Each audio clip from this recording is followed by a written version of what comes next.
The morning Maren carried the tray of food through the forest toward the abandoned cabin. She could feel the weight of contemptuous stares following her from the pack settlement behind. She had long since stopped turning around to confront them. What would be the point? They had made their opinions abundantly clear over the years. To them, she was the Omega who should never have survived her first winter. The wolf without a wolf. The weakest link in a chain that prided itself on unbreakable strength. Her hands trembled slightly as she navigated the narrow path. Not from fear, but from the familiar ache of being perpetually unwanted. The bowl of warm broth sloshed gently against its sides, and she steadied it with practiced care. If there was one thing Maren had learned in her 23 years, it was how to make herself useful in ways that required no acknowledgement, no gratitude, no witness. The cabin came into view through the dense pine trees, its wooden walls gray with age and neglect. No smoke rose from the chimney despite the autumn chill that had settled over the mountains. Inside that crumbling structure lay what remained of Dane Blackwood, the alpha warrior who had once been the pride of the Silverpine pack, the fighter whose mere name had sent enemy packs scrambling for cover, the wolf whose strength had been legendary. That was before the Battle of Thornridge Pass. That was before he had returned broken in ways that made strong wolves turn away in horror. Maren had been there the night they brought him back, had watched from the shadows as the pack healer examined him and pronounced the damage too severe, too strange, too contaminated with dark magic to risk treating within the pack grounds. She had heard Alpha Gregor's cold decree that Dane be taken to this remote cabin and left with basic provisions until nature took its course. Everyone understood what that meant. They were abandoning him to die alone.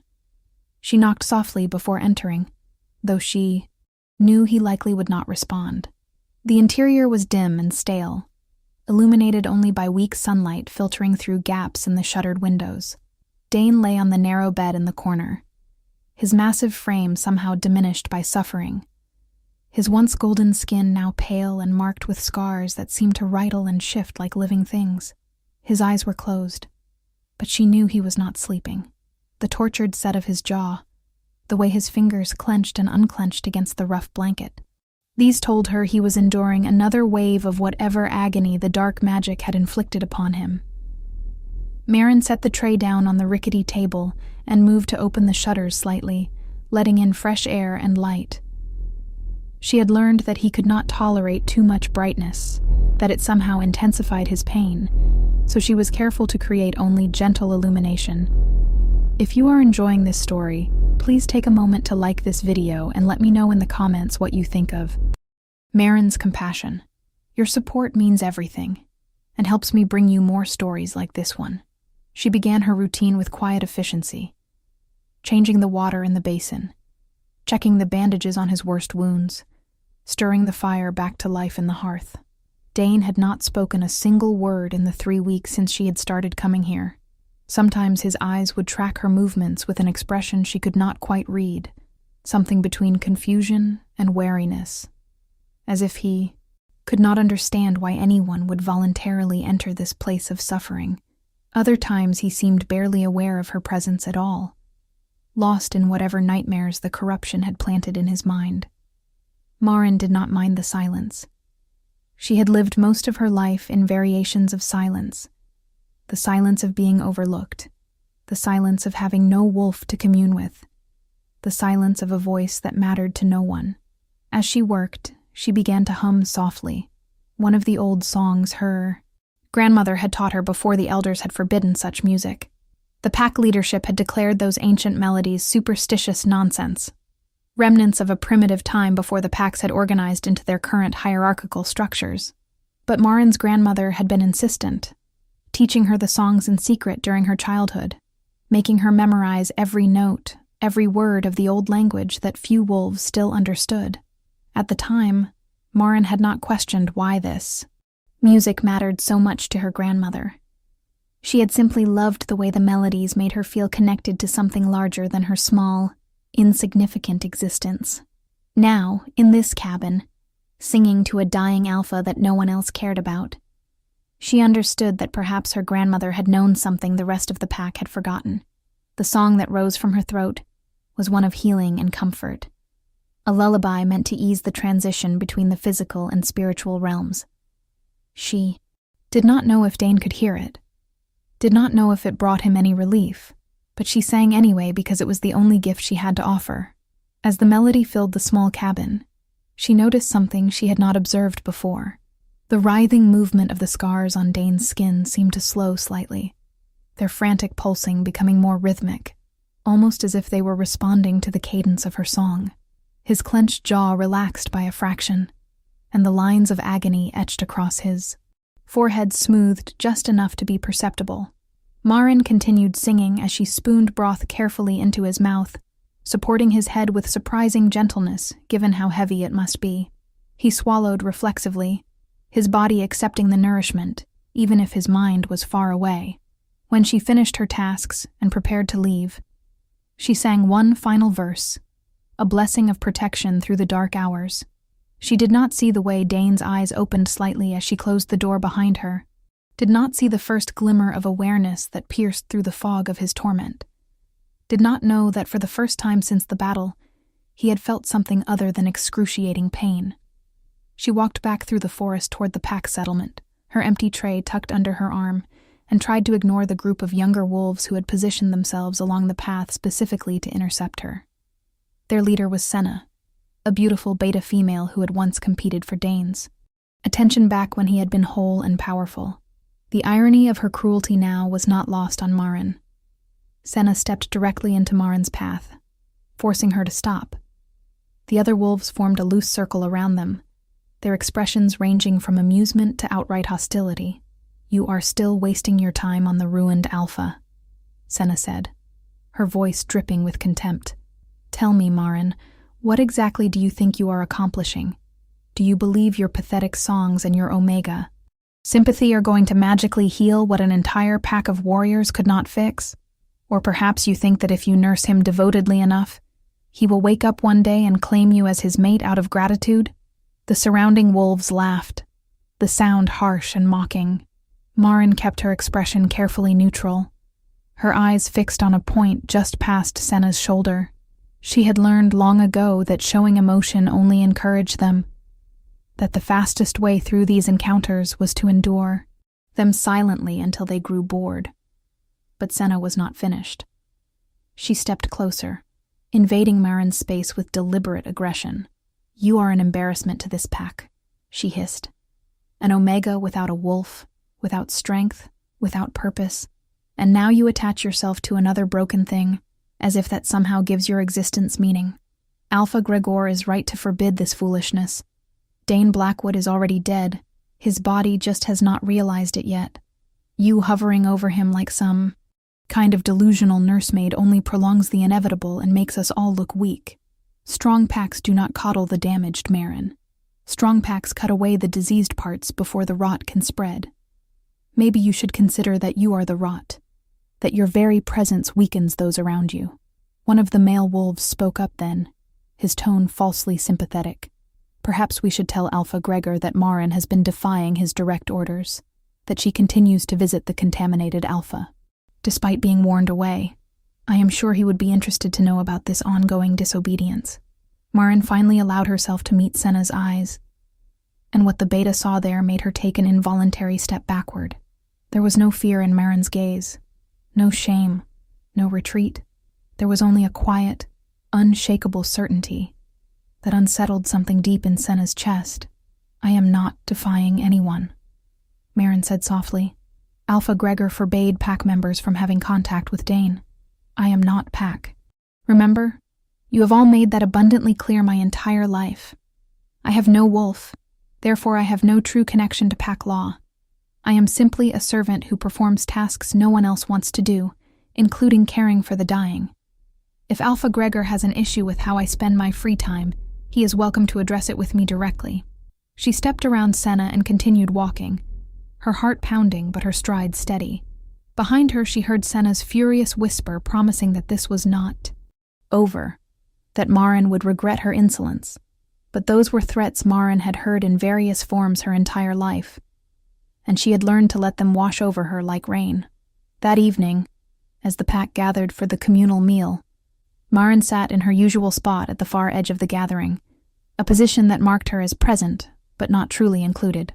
She ate her small portion quietly and tried to ignore the pointed looks and whispered comments that occasionally drifted her way. Alpha Gregor, the, sat at the head of the gathering, his powerful frame radiating authority and controlled strength. He had assumed leadership of the Silverpine pack immediately after Dane's catastrophic injury, citing the need for strong, uncompromised leadership in dangerous times. Most of the pack had accepted this transition eagerly, relieved to have an alpha who projected confidence and certainty. But Maren had noticed things that others either missed or chose to ignore. She had noticed how quickly Gregor had arranged Dane's exile, how he had overruled the pack healer's suggestion that they attempt more aggressive treatment, how he had seemed almost satisfied when declaring Dane's condition hopeless. Subscribe to this channel if you want to see how this story unfolds. I promise you, the revelations coming will shock you. She had also noticed the subtle changes in pack culture under Gregor's leadership, the increased emphasis on dominance displays, the growing intolerance for any perceived weakness, the way Omega wolves like herself were being pushed further to the margins. Under Dane's leadership, the pack had valued different kinds of strength, had recognized that warriors needed support systems, that a pack was only as strong as its most vulnerable members were protected. Gregor's philosophy was starkly different. To him, the pack was a weapon that needed to be constantly sharpened, and anything that did not contribute to that sharpness needed to be discarded. Maren wondered sometimes if she was the only one who remembered how things had been before, or if others remembered, but simply preferred this new order, where might made right without any complicating considerations of mercy or loyalty. The next morning, Maren made her way to the cabin earlier than usual, driven by an urgency she could not quite explain. The forest was still wrapped in pre-dawn darkness, the path illuminated only by the fading moon overhead. As she approached the cabin, she heard something that made her freeze in her tracks. It was a sound of such raw, agonized despair that it seemed to tear through the fabric of the peaceful morning. Dane was screaming, a wordless howl of torment that spoke of suffering beyond anything physical. Maren dropped her supply basket and ran the remaining distance, throwing open the cabin door without bothering to knock. What she saw inside nearly stopped her heart. Dane was convulsing on the bed, his body arching violently as the dark scars across his skin pulsed with sickly green light. His eyes were open but unseeing, rolled back in his head, and black veins were spreading from the scars like poison seeking his heart. She rushed to his side, instinct overriding fear, and placed her hands on his chest, trying to hold him steady. The moment her skin made contact with his, a jolt of something electric and ancient shot through her body. Images flooded her mind, visions that were not her own. She saw the Battle of Thornridge Pass through Dane's memories, saw him fighting alongside his warriors against an enemy pack that should have been evenly matched. But there had been someone else there, a figure cloaked in shadow who had chanted words in a language that predated wolves, who had marked Dane with dark magic specifically, deliberately, as if he had been the target all along. She saw Gregor in those memories too, saw him hanging back from the main fighting, saw the moment when he could have warned Dane about the cloaked figure, but chose silence. Instead, saw the flash of calculation in his eyes as Dane was struck down. Maren gasped and pulled her hands away, breaking the connection. The visions vanished, but their impact remained. Dane's convulsions were subsiding now, his breathing still ragged but no longer that terrible, silent scream of agony. She stood there trembling, trying to process what she had just witnessed. Gregor had known. He had allowed this to happen. Perhaps he had even orchestrated it. Before she could fully absorb this revelation, she heard a voice that made her blood run cold. Well, well, what do we have here? Alpha Gregor stood in the doorway of the cabin, his arms crossed over his broad chest, his expression a mixture of amusement and menace. I had heard reports that our little Omega was continuing her foolish crusade despite my explicit instructions, but I wanted to see it with my own eyes. Tell me, Maren, what part of my command was unclear to you?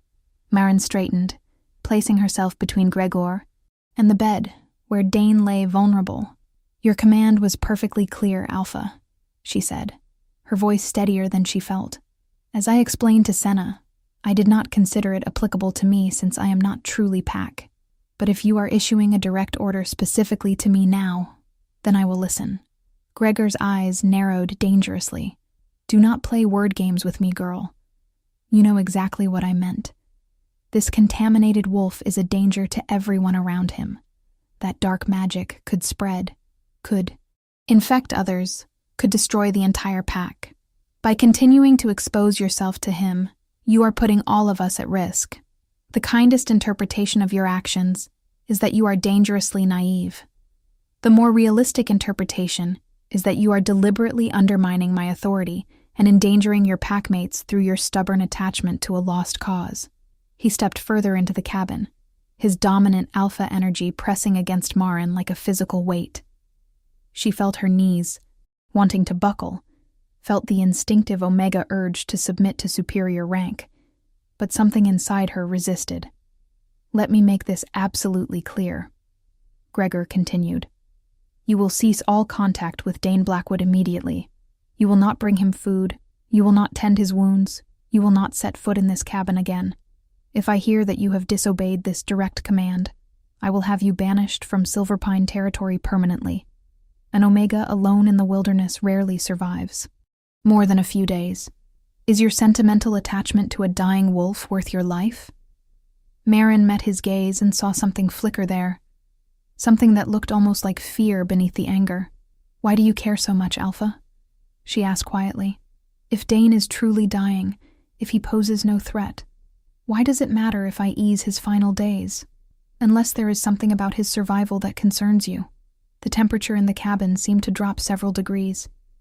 Gregor's expression went utterly cold, and for a moment, Marin thought he might strike her. But instead, he smiled, an expression far more frightening than his anger had been. "You are more perceptive than I gave you credit for, little Omega," he said softly. "But perception without power is just another form of weakness. Yes, I prefer that Dane not recover. Yes, I have reasons beyond pack safety for wanting him gone. And yes, I am fully capable of ensuring that anyone who interferes with my plans regrets it thoroughly. You have until sunset to remove yourself from this situation. After that, my patience ends." He turned and left the cabin, his departure somehow more menacing than his presence had been. Marin sank down onto the chair beside Dane's bed, her legs finally giving out. Her whole body was shaking, adrenaline and fear warring with a strange sense of purpose that had ignited in her chest. She looked at Dane, really looked at him, and saw past the scars and the suffering to the wolf he had been, the leader who had valued every member of his pack, who had once defended her right to remain with Silverpine when others had argued she should be cast out. He had not done it out of pity or condescension, but out of a fundamental belief that strength came in many forms, that a pack needed diversity to truly thrive. And now he lay here, betrayed and abandoned, left to die by the very wolves he had protected. Something crystallized in Marin's heart then, a decision that felt both terrifying and absolutely right. She would not abandon him. She would not let Gregor's threats scare her away. If she was going to be banished anyway for defying the Alpha, then she might as well be banished for something that mattered. She began to sing, the same healing melody her grandmother had taught her. But this time she sang with intention, with every ounce of will she possessed. She sang for Dane's broken body and shattered spirit, sang for the warrior he had been and the leader he could be again, sang with a fierce determination that surprised her with its intensity. The song seemed to take on a life of its own, the notes hanging in the air like visible threads of light. And then something impossible happened. The air in the cabin grew thick and charged, filled with an energy that made Marin's hair stand on end. A presence materialized in the corner of the room, not quite solid but undeniably there, a massive wolf shape composed of silver mist and starlight. Its eyes were ancient and knowing, and, when it looked at Marin, she felt it seeing not just her present self, but every ancestor who had come before her, every thread of lineage that had led to this moment. The spirit wolf spoke, its voice resonating in her mind rather than her ears. daughter of the old blood, it said. You carry the song of the soul singers, the rarest gift among our kind, lost for generations, but not forgotten. Your grandmother was the last who knew, who remembered, who tried to preserve what the modern packs had, abandoned in their pursuit of physical dominance alone. You are no broken Omega, child. You are the heir to a power that once healed the unhealable, that bound packs together not through force, but through the very resonance of life itself. Maren could barely breathe, could barely process what she was hearing. The spirit wolf turned its luminous gaze to Dane.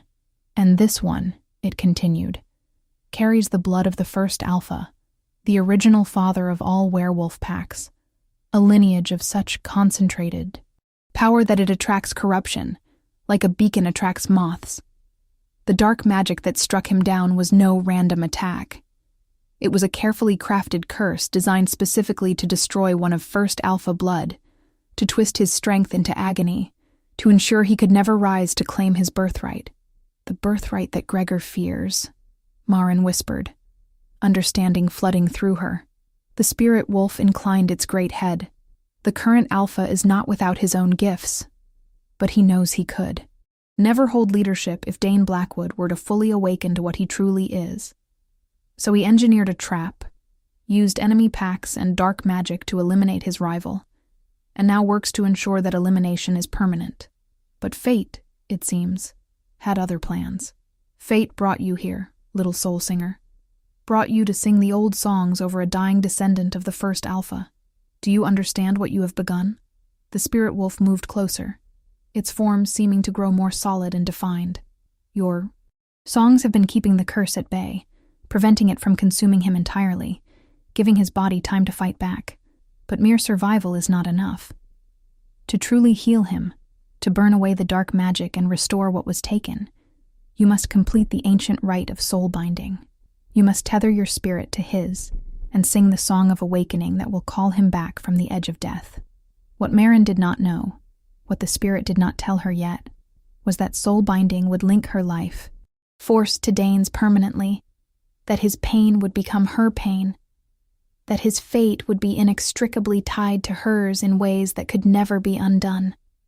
All she knew was that she was being offered a chance to save someone who had once saved her, to use gifts she had never known she possessed for a purpose greater than her small, overlooked existence. How do I do it?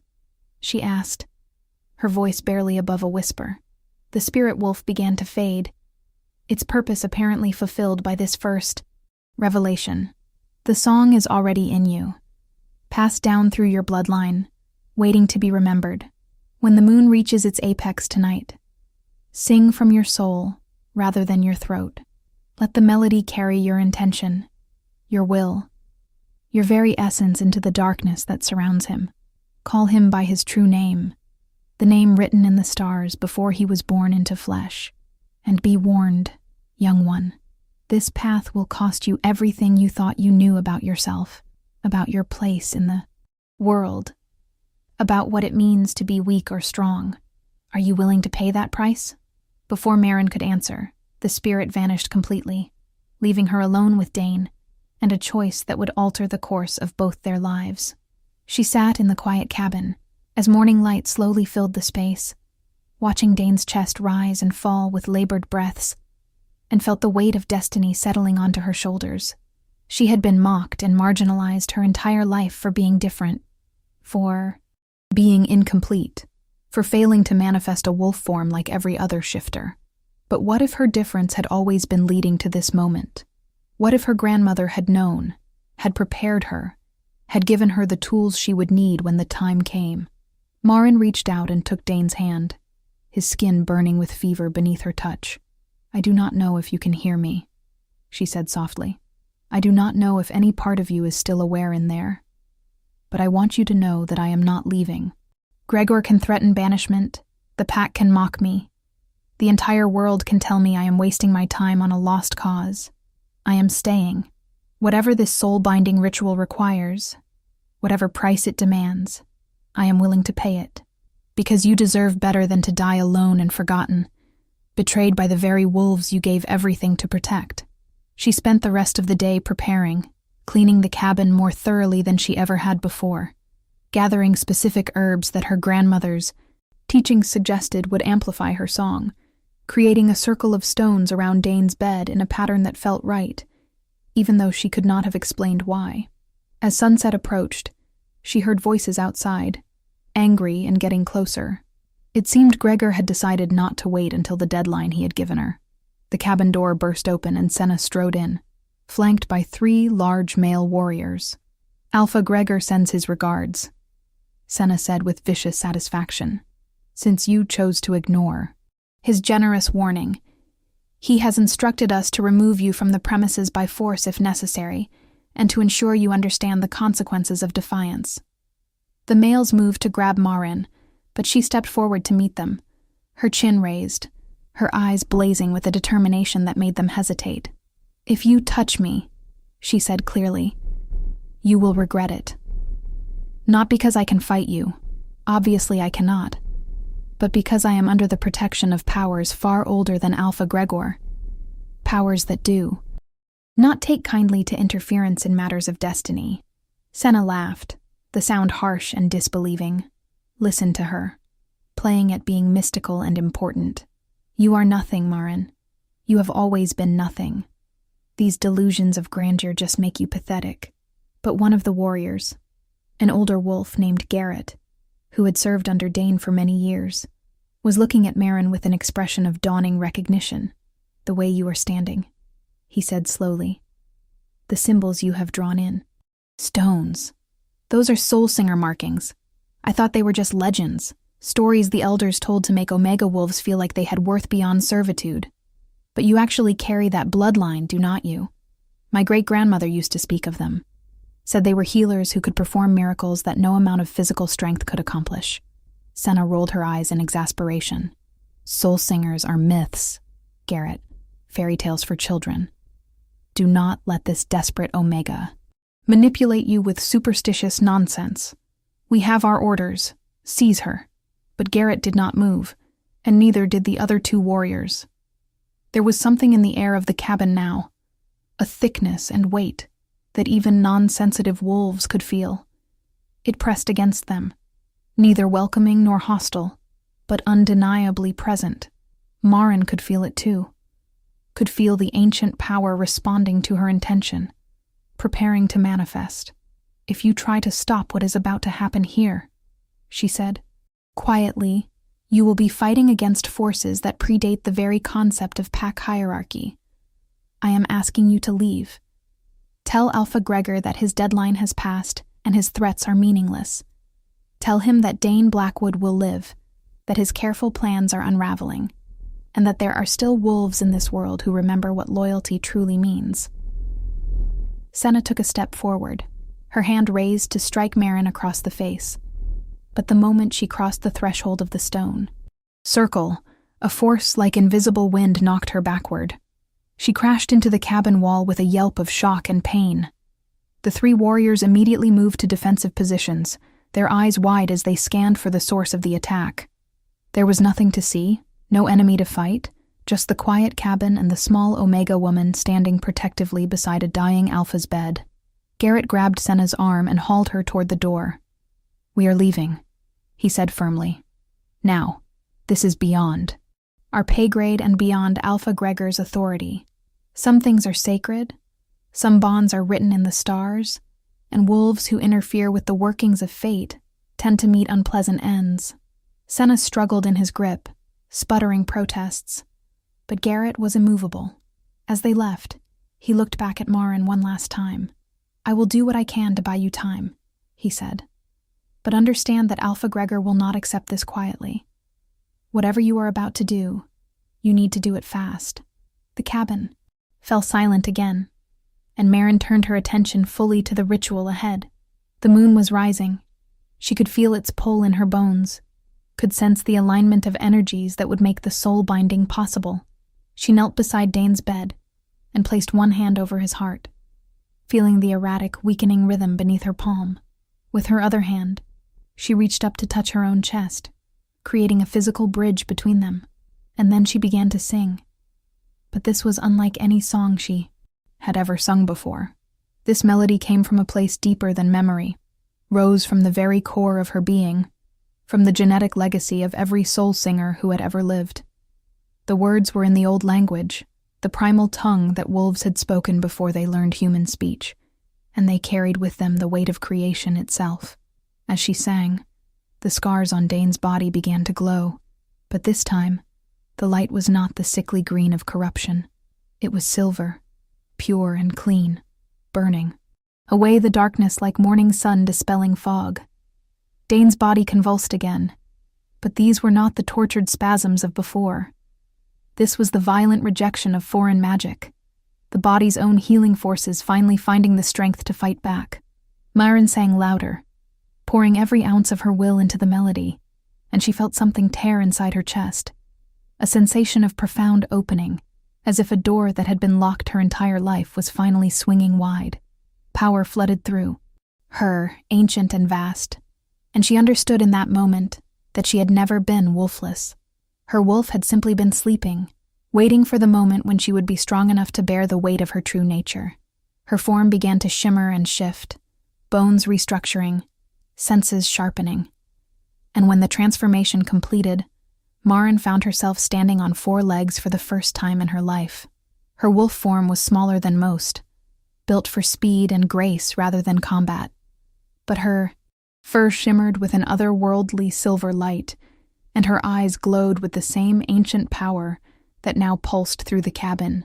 She threw back her head and howled, a sound that carried the soul singer's call across dimensions, through the veil between the physical and spiritual realms. And Dane answered. His eyes, which had been closed or unseeing for weeks, snapped open and focused on her with perfect clarity. The dark corruption that had twisted through his body was burning away, consumed by the silver fire of her healing song. His own transformation began, but it was unlike anything Maren had witnessed before. Dane's wolf form emerged massive and primordial. His fur, the deep black of midnight sky, shot through with veins of molten gold. He was easily twice the size of any normal alpha wolf, and the power that radiated from him was almost overwhelming. This was the true form of first alpha blood, the ancestral strength that his human shape had been suppressing, that the curse had been designed to prevent him from ever accessing. He stood on trembling legs, still weak from his ordeal, but undeniably alive, undeniably healing, and then their eyes met, and Maren felt the soul bond snap into place with an intensity that drove her to her knees. It was not the gentle mate bond that some wolves experienced, not a soft recognition of compatibility.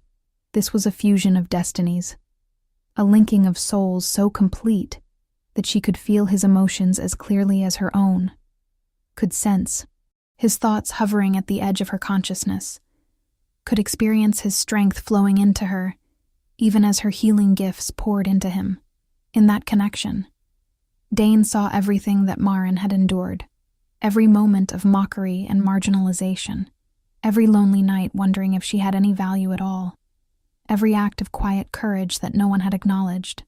And Maren saw into Dane's heart, saw the weight of leadership he had carried, saw his grief over warriors lost in battle, saw his growing suspicion of Gregor in the months before the trap was sprung, saw his desperate fight against the curse that had been slowly killing him.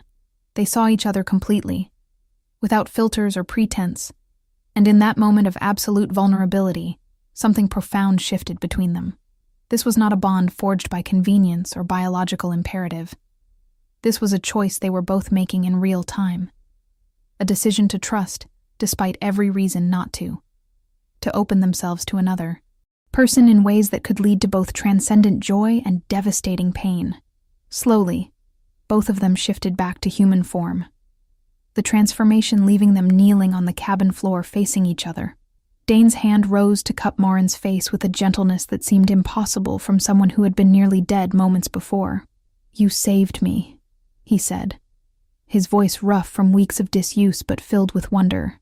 "You sang me back from the edge of oblivion when you had every reason to let me die, when helping me put you in terrible danger. Why?" Maren leaned into his touch, feeling the warmth of living flesh instead of fever heat. "Because you were kind to me once when kindness cost you political capital." she said simply. Because I could not bear the thought of the world losing you. Because some part of me always knew that our paths were meant to intersect, even when I had no idea what that would mean. And now, we are bound, Dane. Whatever happens next, we face it together. Levi. Comment below telling me if you think Dane and Maren can truly overcome what is coming for them. And please subscribe so you do not miss what happens next. Dane rose to his feet, still unsteady but growing stronger by the moment, as the last traces of dark magic burned away under the sustained power of their bond.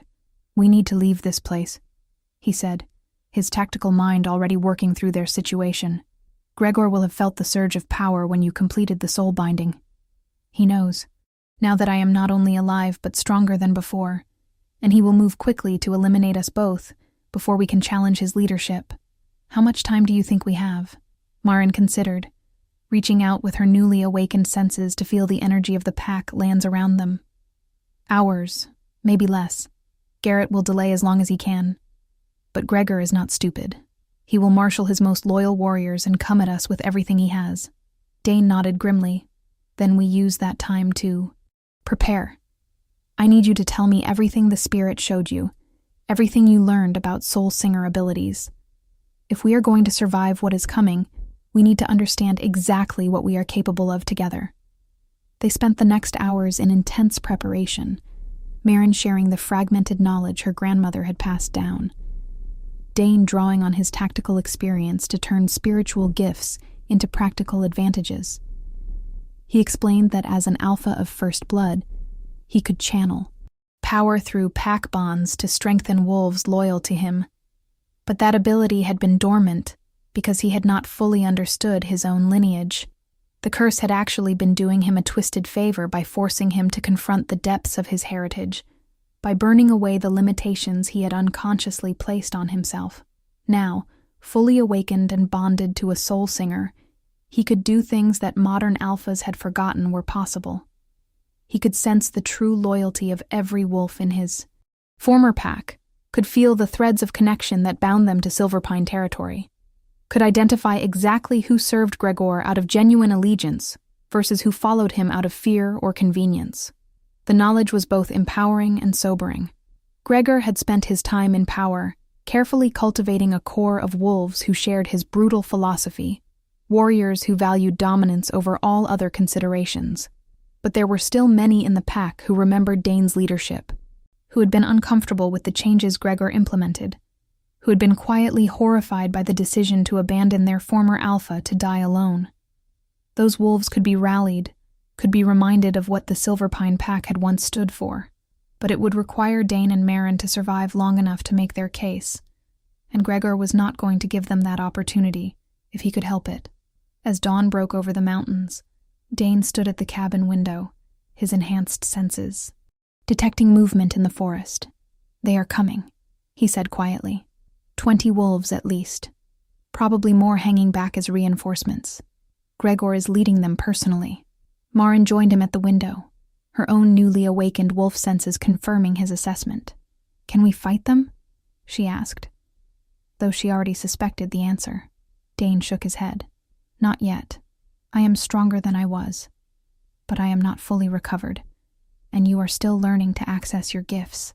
If we stand and fight now, we will lose, and Gregor will make sure our deaths serve as an object lesson to anyone else who might question his authority.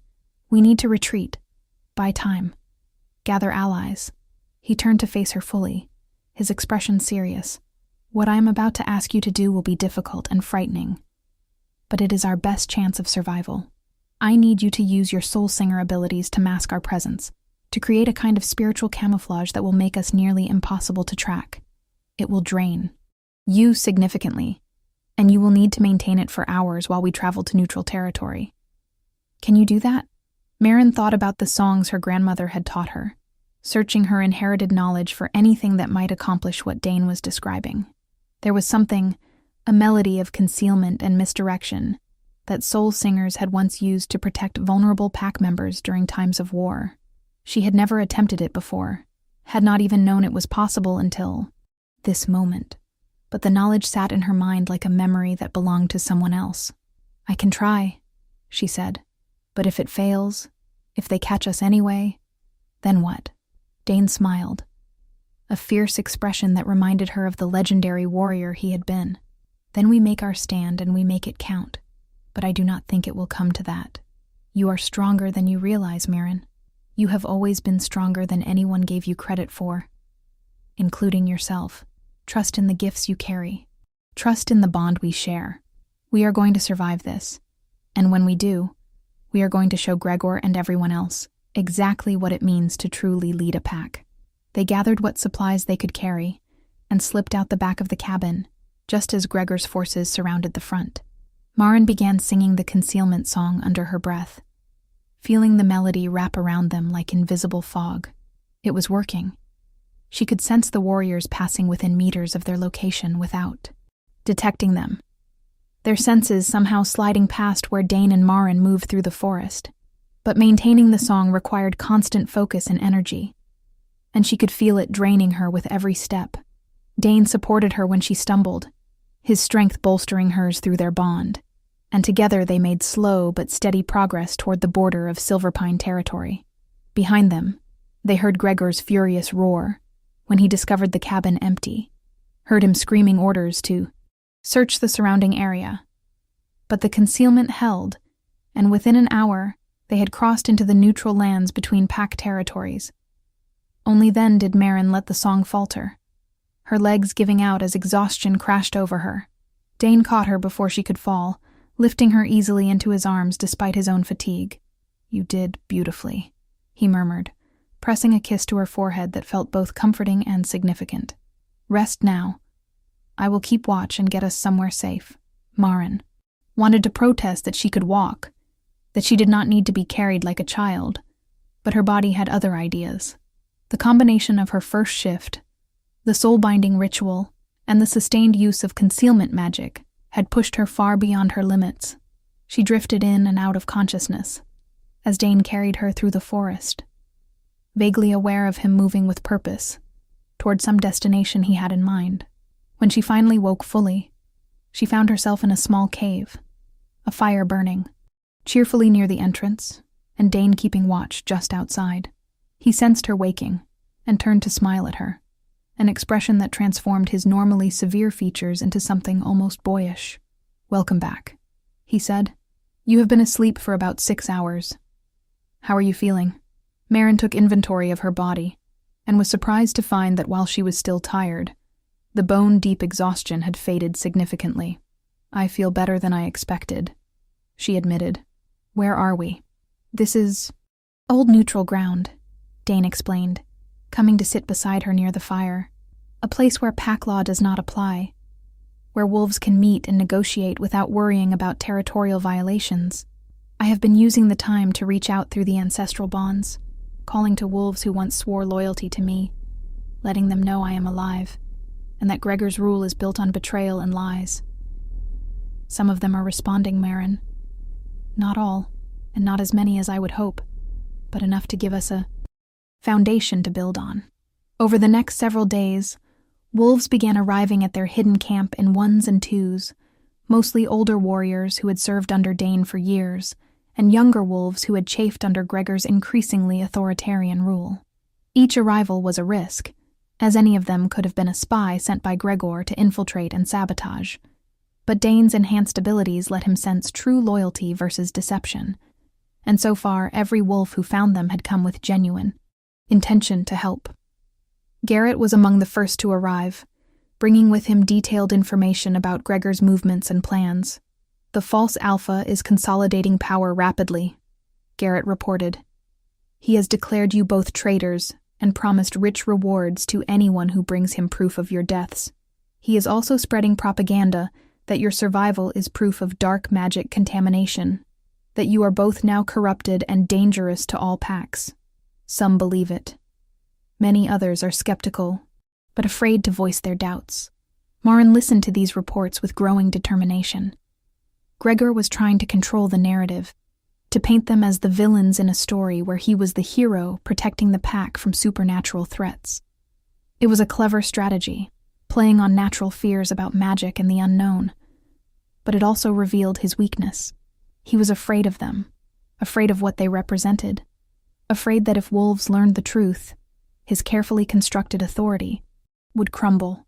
"We need to challenge him publicly," Marin said, drawing surprised looks from the assembled wolves. "We need to force a confrontation where he cannot control the story, where every wolf in Silverpine can see and judge for themselves what is true." Dane studied her thoughtfully. "You are talking about a formal challenge for pack leadership," he said. "That is dangerous, Marin. Even with my first blood abilities restored, Gregor is a formidable fighter, and he will not hesitate to fight dirty if the battle turns against him."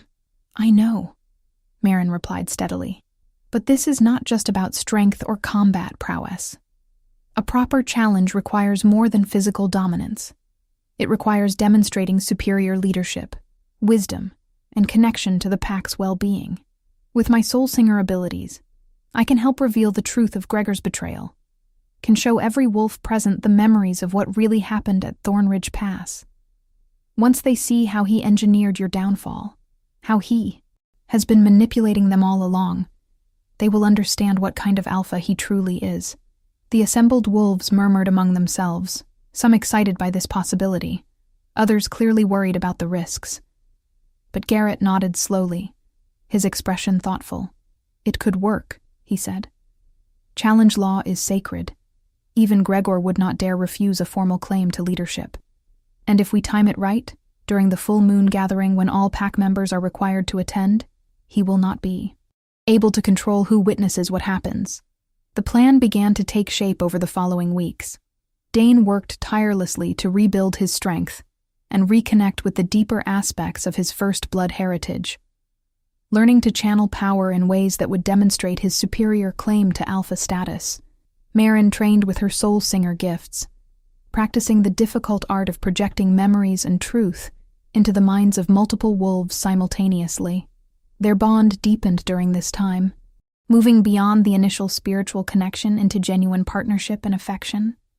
They learned each other's rhythms, discovered how to fight as a seamless unit, found moments of tenderness and laughter amid the serious preparation. And they talked, long conversations about what kind of pack they wanted to build, what values they would uphold, how they could create a culture that valued all kinds of strength rather than just physical dominance. One night, as they sat together under the stars, Dane took Marin's hand in his. "I need you to know something," he said quietly. "When this is over, if we win and reclaim Silverpine, I will not ask you to be my mate out of obligation or because of our soul bond. That connection saved my life, and I will be eternally grateful for it. But I want more than gratitude between us. I want you to choose me freely, with full knowledge of what that means, with genuine desire, and not just destiny driving the decision." Marin felt tears prick her eyes at the unexpected vulnerability in his words. "I already choose you," she said softly, "not because of the bond, or because fate pushed us together, but because of who you are, because of the leader you are becoming, because you see me as an equal rather than a burden. I spent my whole life being told I was worthless, and you have shown me that worth is not about meeting someone else's expectations, but about honoring your own gifts and using them in service of something greater than yourself." Their kiss under the starlight was gentle and profound, a promise of partnership that went deeper than physical attraction or magical bonds. It was a conscious choice they were both making to build something together, to face whatever challenges came as a unified force. The full moon gathering approached, and with it, their moment of truth. Dane sent formal challenge notice to Gregor through ancient pack channels that could not be ignored or suppressed. The message was clear and unambiguous. Dane, Blackwood, Alpha of First Blood, formally challenges Gregor for leadership of the Silverpine pack, on grounds of betrayal, false claim to power, and unworthiness to lead. The challenge will be witnessed under full moon law, and all pack members are called to bear witness and render judgment. Gregor could not refuse without appearing weak and afraid, which would undermine his authority almost as effectively as losing the challenge itself. He accepted with public bravado, declaring that he would enjoy putting down the corrupted ghost of his predecessor once and for all. The night of the gathering arrived with electric tension crackling through Silverpine territory. Wolves assembled in the traditional clearing where important pack business had been conducted for generations. The full moon hung huge and bright overhead, illuminating the scene with silver light. Gregor stood at the center of the clearing with his most loyal warriors arrayed behind him, every inch the confident alpha. But Maren could see the tension in his shoulders, could sense through her enhanced abilities that he was not as certain as he pretended to be. When Dane emerged from the forest with Maren at his side and their small group of supporters behind them, a ripple of shock went through the assembled pack. Many had believed the rumors that Dane was dead or hopelessly corrupted. Seeing him alive, clearly healthy, and radiating power that seemed to make the very air around him shimmer, challenged everything. Gregor had been telling them. The pack elder who oversaw formal challenges stepped forward, her ancient eyes missing nothing as she assessed both alphas. "This challenge has been properly filed and witnessed," she declared in a voice that carried to every wolf present. "Gregor, current alpha of Silverpine, and Dane Blackwood, challenger of First Blood, will present their claims to leadership. Combat is permitted but not required. The pack will judge worthiness based on all available evidence. Gregor, as current alpha, you will speak first." Gregor stepped forward with theatrical confidence. "I have led this pack for months now, turning us from a soft and sentimental group into a force to be reckoned with," he began. "Under my leadership, we have become stronger, fiercer, more disciplined. I have eliminated weakness and rewarded those who demonstrate true wolf nature. Dane Blackwood represents the old ways, the failed philosophy that nearly destroyed us. He was contaminated by dark magic, because he was weak, because he trusted too much, and prepared too little. I saved this pack from following him into ruin." Dane's expression remained calm as he listened, though Maren could feel fury building in his chest through their bond. When Gregor finished his speech, Dane stepped forward. "Everything he just told you is a lie," Dane said simply, "and I can prove it." He nodded to Maren, who stepped up beside him and began to sing. This was the most complex soul singer technique she had. Attempted, a melody that could carry memory and truth directly into the consciousness of every wolf present. As her voice rose in the old language, images began to form in the minds of the assembled pack, visions pulled directly from Dane's memories of the Battle of Thornridge Pass. They saw the fight, saw Dane fighting valiantly, saw the dark figure emerge with forbidden magic, saw the moment when Gregor, who was positioned perfectly to warn Dane, chose deliberate silence instead. They saw the calculation in Gregor's eyes, saw him making the choice to let his alpha be struck down. The pack erupted in shocked murmurs and angry shouts as the truth washed over them. Gregor's face went pale with rage. "This is manipulation," he snarled. "Dark magic creating false visions to deceive you all." But the pack elder shook her head slowly. "I have lived long enough to know truth when it is shown to me," she said. "Soul singer magic cannot create false memories, only reveal what actually occurred." "What we just witnessed was real, Gregor. You betrayed your alpha and engineered his downfall to seize power for yourself. That is a violation of the most sacred bonds of pack loyalty." Gregor's composure shattered. He shifted into his wolf form with a snarl of pure rage and launched himself at Dane with killing intent. Dane met the attack head-on, his own shift happening in an instant, his massive First Blood wolf form colliding with Gregor's with earth-shaking force. The battle that followed was brutal and decisive.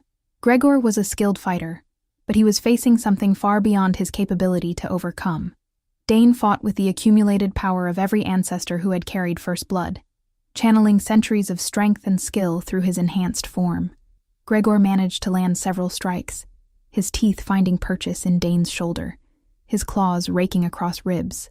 But every wound Gregor inflicted, Maren healed almost instantly, her soul singer abilities knitting flesh and bone back together while Dane continued to fight. The false alpha had no such support, no bond to sustain him, and the injuries Dane inflicted accumulated until Gregor could barely stand. The fight ended when Dane pinned Gregor to the ground with jaws locked around his throat, a position of complete dominance that required submission or death. For a long moment, the only sound was Gregor's labored breathing, and the low, warning growl rumbling from Dane's chest. Then Gregor shifted back to human form in surrender, his eyes filled with hate, but his posture that of defeat. "I submit," he gasped out. "The pack is yours." Dane released him and shifted back to human form as well, standing over Gregor with an expression not of triumph, but of profound disappointment. "You could have been a great warrior," Dane said quietly. "You had skill and courage when you chose to use them honorably, but your ambition poisoned everything good in you, and your fear of being less than the best drove you to betray everything a pack stands for." The pack elder approached and placed her hand on Dane's shoulder. "Dane Blackwood, by right of challenge victory and proof of superior claim, I recognize you as Alpha of the Silverpine pack. What is your judgment regarding the defeated Alpha?" Dane looked down at Gregor, and Maren could feel him wrestling with the decision through their bond. The traditional punishment for betrayal of this magnitude was death or permanent exile, but as Dane met her eyes across the clearing, she saw him choosing a different path. "Gregor will live," Dane announced, and his words sent shock through the assembled wolves. "But he is banished from Silverpine territory permanently and stripped of all rank and title. He will leave tonight with whatever supplies he can carry, and he will never return. This is mercy he did not earn and does not deserve. But I will not begin my renewed leadership with an execution. Let it be known that under my rule, we value life even when dealing with those who have wronged us." Gregor stumbled to his feet, his expression a mixture of relief and humiliation. "You will regret this, Mercy," he said venomously. "This is not over." Garrett and 2 other warriors escorted Gregor from the clearing to gather his things and ensure he left pack territory without causing further trouble. The remaining wolves turned their attention to Dane and Maren, and the pack elder raised her voice in formal declaration. "Silverpine pack, you have witnessed truth and justice this night. Dane Blackwood stands before you as your rightful alpha, bonded to Maren, soul singer of the ancient bloodlines.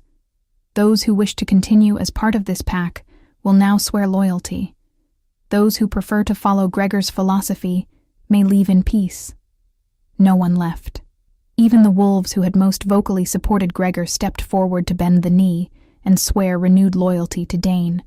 It seemed that most had followed Gregor out of fear, or because they knew no alternative, not out of genuine belief in his vision. As each wolf pledged their oath, Maren could feel the pack bonds reforming, could sense the spiritual connections that tied all these individual lives together into a collective whole, and she could feel herself woven into that tapestry now, not as an outsider or a burden, but as an essential thread whose unique gifts helped hold the entire pattern together. The celebration that followed lasted until dawn, wolves laughing and sharing stories, the atmosphere lighter than it had been in months. But as the sun rose, the reality of their new responsibilities settled over Dane and Maren. They stood together on the ridge overlooking pack territory, watching the golden light spread across the forest. "We have a lot of work ahead of us," Dane said quietly. "Gregor's influence went deep, and there are wounds in this pack that will take time to heal, old resentments to address. Omega wolves who have been marginalized and mistreated, warriors who have forgotten that strength comes in many forms." Maren leaned against his side, drawing comfort from his solid presence. "We will face it together," she said. "That is what the soul bond means, what our partnership means. You bring strength and leadership, I bring healing and truth, and together we build something better than either of us could create alone." Over the following months, they transformed Silverpine from the inside out. Dane established new pack laws that valued contribution over dominance, that recognized multiple paths to honor and respect. He created councils where Omega wolves had equal voice to warriors, where decisions were made through discussion and consensus rather than through force. Maren developed a healing center where soul singer techniques were combined with traditional medicine, where she began training other wolves with latent spiritual gifts to access their abilities. Together, they rediscovered old rituals and songs that had been abandoned, weaving the ancient ways back into pack culture in harmonious balance with modern innovations. Not everyone adapted easily to the changes, and there were challenges and setbacks along the way. But the overall transformation was undeniable. 6 months after the challenge, Maren stood in the center of the pack, clearing teaching a group of young wolves the basics of soul singer meditation. She watched them struggle and grow, saw the moment when understanding dawned in their eyes, and felt profound satisfaction in passing on the gifts her grandmother had worked so hard to preserve. Dane approached and waited patiently until the lesson finished, then drew her aside with an expression of gentle excitement. "What is it?" she asked, curious about what had him looking almost boyish with anticipation. "I have a gift for you," he said, taking her hand and leading her into the forest. They walked for perhaps 20 minutes before arriving at a small clearing she had never seen before. In the center stood a beautifully crafted stone monument, engraved with symbols of the soul singer lineage. "This is a memorial to your grandmother and all the soul singers who came before her," Dane explained, "so that future generations will know where these gifts came from, will understand the courage it took to preserve them when the world said they had no value." Maren felt tears streaming down her face as she traced the carved symbols with trembling fingers. "My grandmother would have loved this," she whispered. "She spent so many years believing the songs would die with her, that no one would remember or care. And now there is a whole new generation learning, carrying forward what she fought to protect." Dane pulled her into his arms, and they stood together in comfortable silence, honoring the past while looking toward the future they were building together. That evening, during the pack's communal meal, Dane made an announcement that surprised no one who had been watching their relationship deepen over the months. "Maren has been my partner in every way that matters since the moment she sang me back from the edge of death," he said, his voice carrying across the gathering. "She has stood beside me through challenges and transformations, has helped me become the leader I was meant to be, has shown this pack what true strength looks like. Tonight, under the witness of you all, I ask her formally to accept the mate bond, to become not just my soul-bonded partner, but my chosen mate and co-leader of Silverpine Pack." The assembled wolves erupted in cheers and howls of approval. Maren felt her heart so full she thought it might burst as she looked around at faces that had once mocked her, that had told her she was worthless, that now looked at her with respect and genuine affection. She turned back to Dane with tears of joy streaming down her face. "Yes," she said simply. 1,000 times yes. The mating ceremony happened under the full moon 3 nights later, a beautiful blend of ancient traditions and new customs they created together. The pack elder presided, speaking of soul bonds and chosen partnerships, of strength found in vulnerability and power discovered in compassion. When Dane and Maren exchanged their vows, promising to lead together, to honor each other's gifts, to face whatever came as a unified force, every wolf present felt the rightness of it resonating through the pack bonds. Their first year as mated alphas brought challenges they had not anticipated. Neighboring packs, hearing of Silverpine's transformation, sent delegations to investigate these radical changes. Some came with suspicion, worried that Dane and Maren's philosophy represented weakness that could be exploited. Others came with genuine curiosity, interested in learning whether a different way of organizing pack life was truly viable. Dane and Maren hosted these visitors with transparent honesty, showing them both the successes and the struggles of their new system.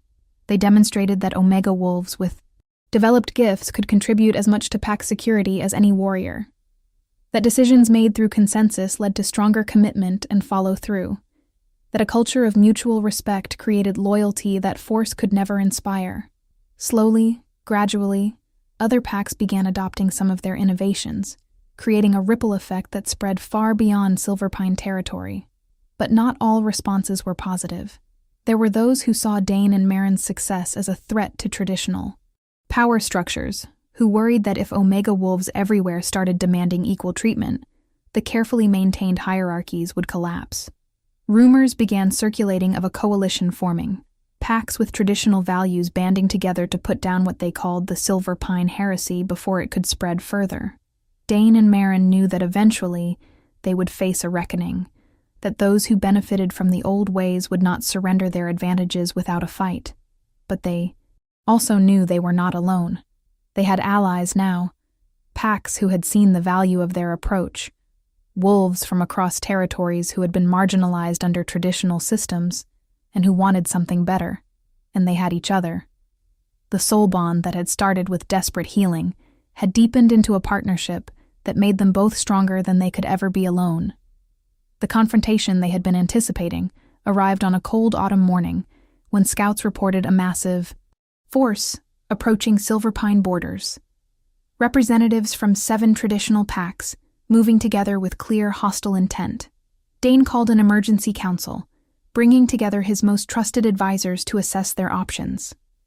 "We could fortify and defend," Garrett suggested. "We have good defensive positions and we know this territory better than they do. Or we could call our allies and match their numbers," Marin added. "Several packs have offered to send warriors if we need them." But Dane shook his head thoughtfully. "Fighting will only prove to them that we are a threat, will reinforce their narrative that our way of life is dangerous and must be eliminated. What if instead we invite them in? Show them what we have built here. Let them see with their own eyes that our wolves are happy, healthy, and strong. Let them witness that we are not trying to destroy pack culture, but to evolve it." The council members exchanged uncertain looks, clearly worried about the risks of allowing a hostile force into their territory. But there was a murmur of approval as well. Recognition that this response was exactly the kind of leadership Dane and Marin represented. They took a vote, and the decision was unanimous. They would meet the coalition with open gates and transparent hospitality, gambling that truth and authenticity would be more powerful than defensive aggression. When the coalition forces arrived and found Silverpine's borders undefended, their leaders were immediately suspicious. "This is a trap," one alpha growled. "They are trying to lure us into an ambush." But Dane and Marin walked out to meet them alone, demonstrating trust that made any notion of ambush absurd. "Welcome to Silverpine territory," Dane said calmly. "You have come expecting to find weakness and corruption. Instead, I invite you to spend 3 days among us as our guests. See how we live. Speak with our wolves. Judge for yourselves whether what we have built here is a threat or an opportunity for all packs to learn from." The coalition leaders were clearly thrown by this response. They had prepared for battle or surrender, not for hospitality and open dialogue. After intense discussion among themselves, they agreed to Dane's proposal, though they kept their warriors on high alert and ready for treachery. Over the next 3 days, everything changed. The visiting wolves saw Omega healers working alongside warriors to develop new training techniques that reduced injuries. They watched councils where every voice was heard regardless of rank, where the best ideas won based on merit rather than the status of who proposed them. They witnessed the joy and confidence in young wolves who were encouraged to develop their unique gifts rather than forced into predetermined roles. Most importantly, they saw the strength of the pack bonds, the genuine loyalty and affection that tied Silverpine wolves together in ways that went far deeper than fear-based obedience. On the final evening of their visit, the coalition leaders gathered with Dane and Marin for a formal discussion. One of the alphas, a grizzled old wolf named Thorn, who had led his pack for decades, spoke first. "I came here expecting to find chaos and weakness," he admitted. "I believed that your rejection of traditional hierarchy would create instability that would threaten all packs. I was wrong. What you have built here is not weaker than the old ways. It is different, and in many respects it is stronger. You have wolves who fight not because they fear punishment for cowardice, but because they genuinely care about protecting their packmates. You have loyalty earned through respect, rather than demanded through dominance. I do not know if my pack is ready for such dramatic changes, but I can no longer say that your approach is heresy that must be destroyed." Other coalition leaders echoed similar sentiments, some more reluctantly than others, but all acknowledging that Silverpine represented a viable alternative, rather than a threat to be eliminated. The crisis was averted through truth and openness rather than force, a victory that exemplified everything Dane and Marin believed about leadership. As the coalition forces departed peacefully, Marin stood with Dane watching them disappear into the forest. "We did it," she said softly. "We proved that a different way is possible." Dane pulled her close, pressing a kiss to her temple. "You did it," he corrected gently. "None of this would exist without your courage. to sing to a ruined wolf when everyone else had given up on him. You taught me that strength and compassion are not opposites but partners, that true leadership means lifting others up rather than standing on top of them. Everything good that has happened started with your choice to show kindness when it would have been easier to walk away. If this story has moved you, please hit that subscribe button and share this video with someone who needs to hear it. Stories like this one need to be told and retold. 5 years after the night Marin had first sung in that abandoned cabin, Silverpine Pack had become something unprecedented in werewolf history. It was a thriving community where Omega wolves held positions of authority based on their unique gifts, where warriors trained in both combat and emotional intelligence, where the ancient songs were woven into daily life as reminders of where they had come from and where they were going. Marin had established a soul singer academy that drew students from packs across the continent, teaching not just the healing songs, but the philosophy behind them, the understanding that every wolf had value regardless of their rank or physical strength. Dane led with a combination of first blood power and hard-won wisdom, his reputation as a fair and visionary alpha spreading until other packs sent representatives to learn from Silverpine's example. But perhaps most importantly, they had created a family. Their first child, a daughter they named Arya, showed signs of inheriting both her mother's soul singer gifts and her father's first blood strength, a combination that had never been seen before. Watching her grow, seeing her shift effortlessly between forms at an age when most young wolves were still struggling to access their beast for the first time, gave Dane and Marin hope that the future would be even better than the present they had fought so hard to build. They stood together in the clearing where so much of their journey had unfolded, watching Arya play with other pack children in a carefree way that neither of them had experienced in their own childhoods. "This is what we fought for," Marin said quietly. "Not just changing laws or power structures, but creating a world where every wolf child can grow up knowing they are valued for exactly who they are." Dane gathered both his mate and his daughter into his arms, his heart so full of contentment that it almost hurt. "I used to think strength meant standing alone, being the strongest warrior, needing no one," he said. "You taught me that real strength is being vulnerable enough to accept help, wise enough to recognize gifts in others, brave enough to build something new, rather than simply maintaining what has always been. You saved my life that night in the cabin, but even more than that, you showed me how to truly live." Marin leaned into his embrace, watching the sun set over pack territory that thrived under their leadership, surrounded by wolves who had once mocked her, but now followed her with genuine respect, holding the child who represented the future they were building together. "And you showed me that being different is not the same as being broken," she replied. "That the gifts I carry matter, that my voice deserves to be heard, that I am worthy of love and partnership, and all the things I thought were reserved for other people. We healed each other, Dane. That is what the soul bond really means." As darkness fell and the full moon rose over Silverpine territory, Marin began to sing one of the ancient melodies, her voice carrying across the packlands in a call to gathering. From every corner of the territory, wolves emerged and made their way to the clearing, drawn by the soul singer's summons. This had become their tradition, a monthly celebration where the entire pack came together to share food and stories, to sing the old songs and create new ones, to remember where they had come from and reaffirm their commitment to where they were going. Dane stood beside his mate as she sang, adding his own voice to hers, their harmony a perfect representation of two different kinds of power working in concert, and all around them, the pack joined in, every voice adding to the chorus, creating something beautiful and powerful and utterly unique. In the shadows at the edge of the gathering, unseen by the celebrating wolves, the spirit wolf that had first appeared to Marin all those years ago watched with ancient, knowing eyes.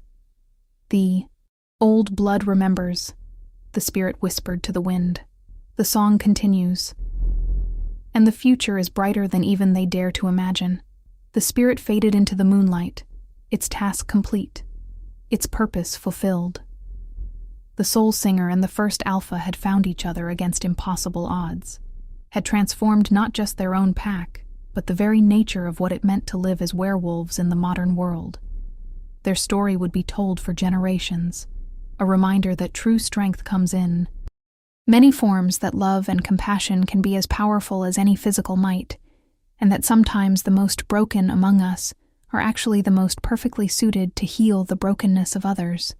And they lived, not in some fairy tale ending where all challenges disappeared, but in the messy, complicated, beautiful reality of building a life together, of leading a pack through good times and difficult ones, of raising a daughter who would carry their legacy forward into a future they could barely imagine. They lived with purpose and passion, with dedication to their values and flexibility to adapt when necessary, with fierce love for each other and for the community they had built. They lived as partners and mates and leaders and parents, as soul singer and first alpha, as two wolves who had been mocked and broken and dismissed, who had found each other in the darkest moment and created light that would shine for generations to come. They lived, and their story became legend, and the ancient songs were never forgotten again.